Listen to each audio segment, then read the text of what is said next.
OK，我再跟大家把公式写的清楚一些啊，就是说，咱们在单个高斯的时候，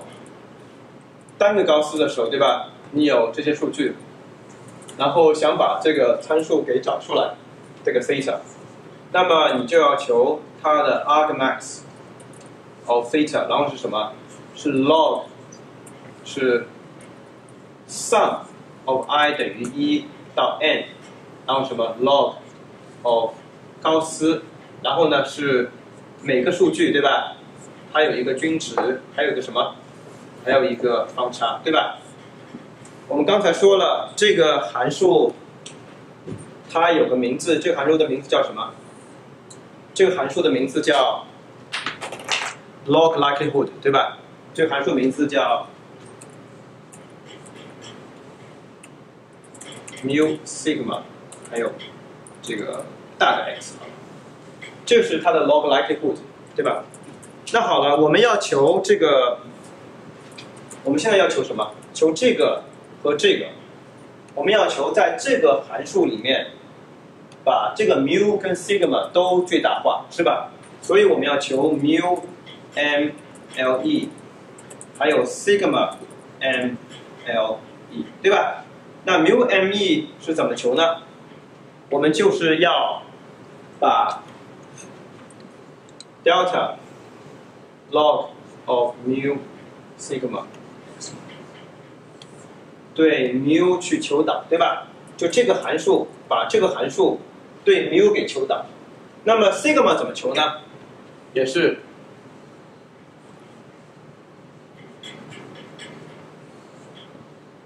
sigma 去求导，对吧 ？OK， 刚才咱们说了，在这个黑板上，我们已经看出来了，这个 mu 的 mle 就等于这个 ，mu 的 mle 就是它的所有什么，它的样本的均值，对吧 ？mu 的 mle，mu 的 mle，mu 的 maximum likelihood estimation， 它就是所有样本的均值。OK， 好。但是呢，现实情况下，有很多的情况，它的数据并不是这样产生的，它的数据并不是像这样的。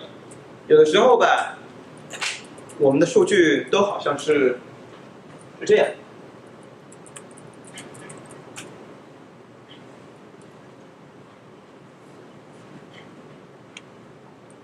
OK。有时候咱们数据是这样，那假设我们硬说这些数据也是从一个单个的高斯的分布产生的话 ，OK， 大家觉得这个高斯分布的形状是怎么样的呢？肯定是这样的，对吧？为什么你说是这样的？确实因为你在那边。对啊，因为大家看这个公式嘛。如果也同样的，我们用左边那个公式去做它，我们最后做出来的，它的这个 mu 的 maximum likelihood estimation 就是所有的样本的均值，对吧？那么我们这个 mu mle 应该出现在这个地方，对吧？但是如果 mu mle 出现在这个地方，那它就有个问题了，就什么问题呢？在高斯分布的情况下，什么？高斯分布的情况下，在均值的附近，它的数据应该是最密集的，对吧？但这个情况下，我们没有看出来数据非常密集，对吧？我们没有看出来那个数据非常密集 ，OK？ 所以这样的数据，我们硬说它是从单个的高斯产生的，那就有些牵强，非常非常牵强。那么你们觉得他们应该用什么样的分布产生的呢？混合两个。对，应该用2个高斯产生。这个 Kurs 说的非常好，应该有2个高斯产生。然后呢，所以我们那个把它画成2个高斯。OK， 这儿有一个高斯，那儿又有一个高斯，2个高斯，对吧？其实我这样画一下啊。我觉得这样画会更加的体现这个模型，它是应该是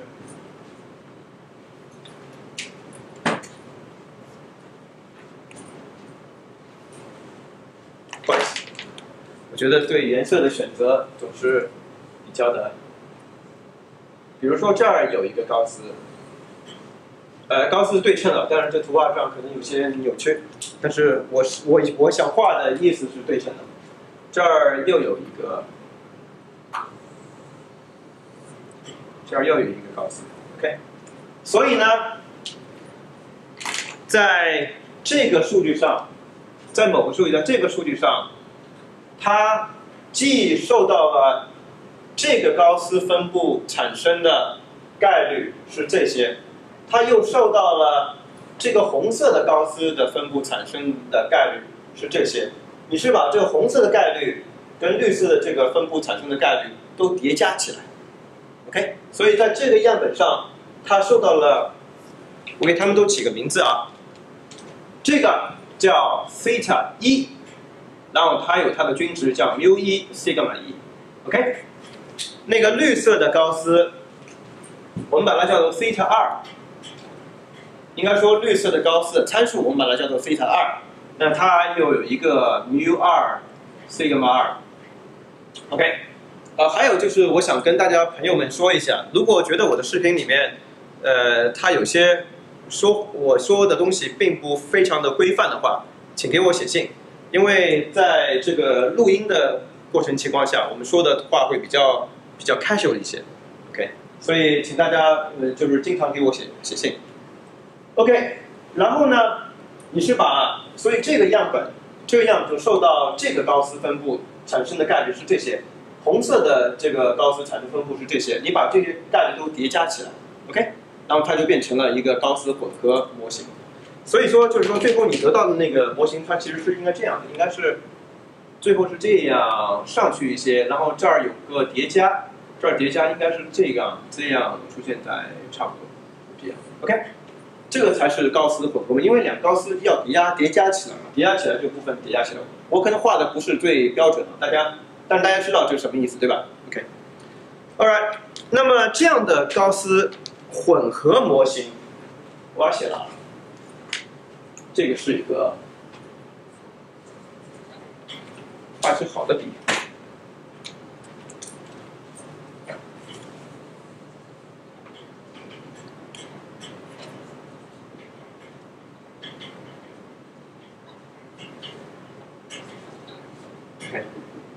这个高斯混合模型上，咱们看一下，它肯定也有它的参数，对吧？它的参数，那个参数叫大的菲塔。这里面参数现在有多少？这里面参数是有 mu sigma， 还有均值对吧？第一个均值，第二个均值，第一个均值，或者是咱们说的简陋一些，我们并不说只有两个，咱们说有 k 个，那么 mu 1到 mu k， 然后呢 sigma 1到 sigma k， 后面还有一些东西啊，咱们先预留一下，先保留着，先不说。OK， 那么。把两个高斯叠加起来，这个分布应该怎么写？应该写这个可以写成什么 ？P of x， 就是说 P of 每个 x， 对吧？它的这个参数，大的参数就是这个啊。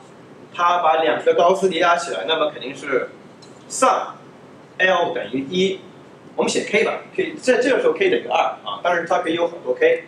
然后呢是这个高斯均值 L sigma L。OK， 把它们都叠加起来。可能这个你看后面那个学生在不断的摇头，我也知道你为什么摇头了。摇头的这个原因呢，就是说，他就说了，对吧？如果对这个，因为我们说这是个概率的分布，那概率的分布，如果你去做一个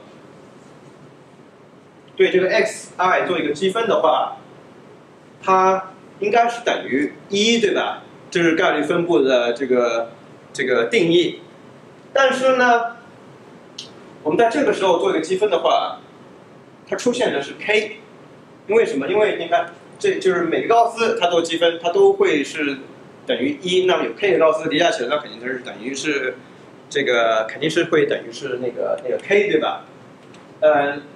所以这个东西怎么去解决它呢？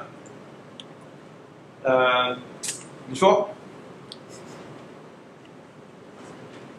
这个所以说1除以 k 对吧？1除以 k 啊，1除以 k。我先把这个擦掉，这个就不需要了。1除以 k 行不行？可以，也可以，1除以 k 也可以，也是个不错的选择。而且在这种情况下吧，你看1除以 k 其实还是挺合适的啊，还是挺合适的。但是吧，但是有的时候你的数据可能不是这样的，有的时候吧，你的数据是这样。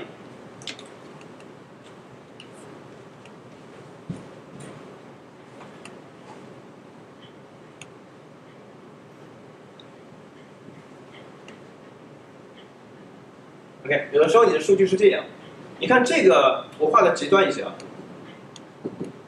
这个类这一堆，它的数据量要远远大于这堆类。那这个时候我们做一个，我们说它高斯混合模型的时候，可能它是这样的，对吧？那个才是个小的高斯，所以两个叠加起来可能是这样，对吧？这是个小的高斯分布。我画的再过去一下，要不然同学们就说我这个图画画的不规范。这是一个大的堆，这是一个小的堆，所以你看这两堆的它们这个比例啊，很不一样，对吧？你如果硬说每一堆的权重都是1除以 k 的话，或者在2维的情况下就是一个，或者在2堆的情况下，说错了，2堆的情况下，那这个是应该是0.5、0.5。这儿显然不是0.5、0.5，对吧？所以这个怎么办呢？我想学生们都会说，你说这个时候怎么会？画一个权重。权重，对，回答的很好。这个可能学生都有回家都有预习，对吧？所以这个加个权重，所以加个权重啊，然后我们加一个叫 alpha m，OK， 加个权重在这个里面。加这个权重在这个里面以后呢，就行了，对吧？但权重能不能出现是这个只是出现5啊？不可以，对吧？所以这个权重呢，我们还有个条件。然后那个学生继续说，条件是什么？权重加起来应该是等于，所有权重加起来都应该等于是1，对吧？这样就大功告成了。这样的话，它就是一个高斯混合模型，是吧？这就是高斯混合模型。所以说呢，我们把这个权重也必须得写到什么？它的那个参数里面去，对吧？所以说这权重就是 alpha 1到 alpha k 减去1。对，学生非常聪明啊，也就是 k 减去1，一看就会。因为什么呢？因为我们加起来等于1的话，那其实你的自由度才是 k 减去1个，对吧？所以因为你1到 k 减去1的权重都知道了，那最后那个权重肯定是1减去前面那个总和，对吧？所以自由度只是 k 减去1。好了，高斯混合模型咱们就知道了。这样的话呢，我们现在要干嘛？我们模型有了，我们就可以学它的参数了，对吧？学它的参数了。你看，在这个我再换一支没有用过颜色的那支笔。在这个单个的高斯的情况下，我们是这个，对吧？那么在高斯混合模型上，咱们是这样的分布，对吧？所以我们如果要求它的参数的最大化的时候，我们要求什么？它的大的 theta 的这个 MLE 的话，它就是等于什么？等于我们就把这个公式里面的这部分用这部分替换就行了，对吧？咱们就把它写下来。写下来是什么呢？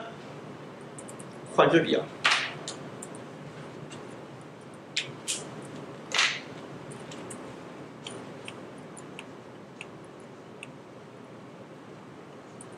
然后呢 ，sum of I 等于1到 n， 对吧？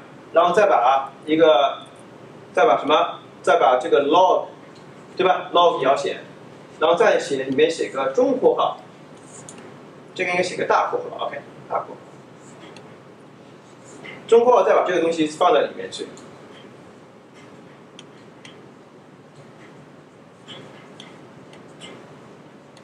OK， 这个东西呢，就是我们要求 theta MLE， 就是高斯混合模型上的最大自然函数的估计。OK， 那怎么做呢？就像这个单个高斯的时候，我们是对它的均值和方差分别的求导，对吧？然后求导导数等于0，把它给做出来。那在这个时候怎么做呢？这个时候怎么做？同样的，我应该把这个东西写成什么？这个东西就是高斯混合模型上的这个 log likelihood model， 对吧？只是我们写参数，然后它的 x，OK。然后呢，我们如果要做它的 maximum likelihood estimation 的时候，我们就怎么样？我们就把这个函数，这里面这个函数对 μ1 求导，对 μ2 求导，都一直求导 μk 求导，对吧？然后再对这个 sigma1 求导，到 sigma k， 然后再对 alpha1 求导，再对 alpha k 减去1求导。大家觉得这个东西难做吗？挺难做的，对吧？为什么挺难做的呢？因为我们这个里面有 log 里面有加号，对吧 ？log 里面有 k 个东西加在一起。数学上吧，我们挺喜欢是 log 里面有乘号，因为 log ab 就等于 log a 加上 log b。但这个时候 log 里面有加号的话呢，那就比较难搞定了，对吧？所以在这个 log likelihood 里面，我们要对它每个参数的部分去求导的时候，还要把所有东西等于0，它的 first derivative 等于0，那是很难去做的。OK， 大家记住很难去做。所以那个时候呢，我们就不可能像单个的高斯的时候，我们直接求导等于0，等于0。当然单个高斯的时候，我先说一下，这个一般都是先对均值求导，因为均值求导做出来以后，均值求导等于0那部分它没有方差，肯定没有方差。这样时候把 μmle 弄到了以后，再把 μmle 再带入到这个式子里面去 ，OK？ 所以这个单个的高斯它有一个 analytical 的 solution， 就是它可以一步到位把它的参数的 maximum likelihood estimation 一步到位就可以做出来。但是在这个高斯混合模型上，咱们就没有这样的办法了，是吧？那么这个时候咱们只会去用一个迭代的方法去做，用一个迭代的方法去做它。所以这个迭代的方法，大家猜一下是什么东西呢？的名字叫什么？就叫 expectation maximization， 就是 EM，OK？EM， 而且就是我们今天要说的这个中心的一个东西的一个中心 ，OK？ 就叫 EM 的算法。EM 的算法是这样，就是说我们不能一步到位的把那个 theta 最大化给求出来。那我们怎么办呢？我们就先弄一个 theta 1，然后呢，从 theta 1出来追到 theta 2，一直到最后的那个 theta f， 我或者把这个1写在上面好了。然后呢，直到它收敛为止 ，OK， 就把 theta f 给找出来了。大家能不能明白这个道理？都明白了对吧 ？OK。既然大家都明白了，我给大家看一个 demo 啊，看一个 demo。